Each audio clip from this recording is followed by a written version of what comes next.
Welcome, everyone. I'd like to talk to you today about the necessity of policy reform regarding juvenile sentencing guidelines. Jessica Leahy, author of the article, The Steep Costs of Keeping Juveniles in Adult Prisons, states that juveniles constitute 1,200 of the 1.5 million people housed in federal and state prisons in this country, and nearly 200,000 youth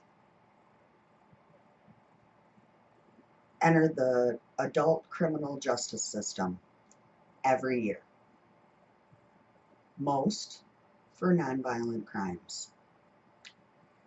These statistics are both staggering as well as unnecessary, and because of this, I believe there is a clear and justifiable need for policy reform in the way that juvenile cases are handled. Nicole Scalaba, author of the children's rights article entitled "Should Juveniles Be Charged as Adults in the Criminal Justice System?", reports that juvenile justice, geography, policy, practice, and statistics state that Michigan uses the age of 16 as the upper age in juvenile court jurisdiction. Although many still believe that adolescents should be held to the same standard as adults when it comes to crime, I believe, as do many others, that it is wrong to hold children and adolescents who have not reached legal age to adult standards of criminal law. Barbie Stamps and David Bergen, author of the article 10 Reasons Why Juveniles Should Not Be Tried or Sentenced as Adults, sum up the rehabilitation theory best by stating that in other areas of the law, we recognize the difference between children and adults.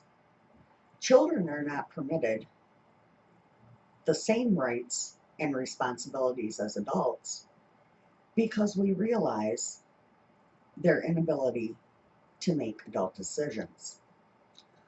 Why then do we not recognize the same difference in the criminal law? We don't say, this is a very important election, so let's let the kids vote. Or, this is a very important war, so let's give our kids weapons and send them to fight. So why do we say this case is different and this kid deserves to be treated as an adult and locked away in prison? Stamps and Berger further suggest that punishment of adolescents is a failed strategy for changing the behavior, teaching new skills, or developing new and more positive attitudes and beliefs. The only justification for infliction of a harsh punishment is to deliver vengeance in accordance with the Old Testament standard of an eye for an eye. We should be protecting, not taking out vengeance on our children. It is for this reason that the rehabilitation of juvenile offenders is a far more appropriate answer to the problem, not only for the juvenile offender, but for society as a whole.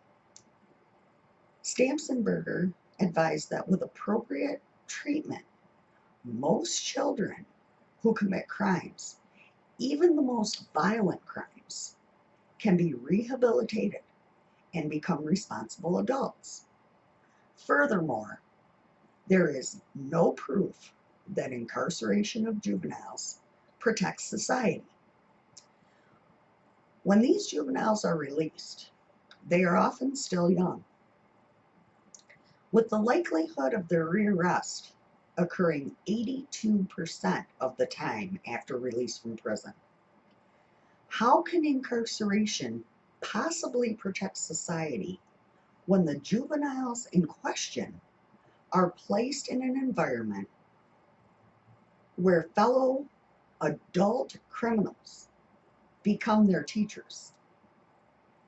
With policy reform put into place that incorporates the use of rehabilitation rather than incarceration in juveniles under the age of 18, they will be confined with a group of their peers and are more likely to be spared the high probability of sexual assaults and beatings at the hands of fellow adult inmates and correctional staff that often occur in a prison environment.